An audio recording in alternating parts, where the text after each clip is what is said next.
मंडळी आज आपण बोदेगाव बैल बाजारामध्ये आलो ते बघा किती दात येतं हे दाता दोनदा चार दात चार दात कामाला चालू आहे सगळ्या कामाला. सगळ्या कामाला गॅरंटी देत हा काय किंमत सांगितली का हे सांगायला 81,000 आहे. सांगायला 81,000 तर देता घेता आणि काही होईल ना कमी झाला.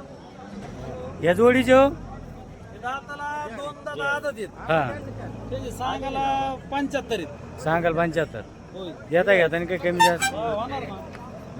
कामाला त्याला हे बी सगळ्या कामाला. सगळ्या कामाला चालू आहे. आवताला गाडीला. शिजवण हे चार दात सहा दात. 4 दात 6 दात चालू सगळ्या कामाला चालू आहे. सगळ्या कामाला चालू आहेत का बघा एकदम भारी बैल जोड आहे सगळ्या कामाला चालू आहे काय किंमत सांगितली का हे सांगायला 85. सांगाल 85 बरं देता घेता आणि काही हा सौदला बसतो कमी जादा होईल ना. आपलं नाव सांगा ना हरिदास दादासाहेब झिरपे. आपला संपर्क नंबर 77 44 77 44 07 40 20. 07 40 20 होय. जो संपर्क नंबर आहे यांच्याकडे आणि भरपूर भारी अशा बैल जोडी आता त्या नंबर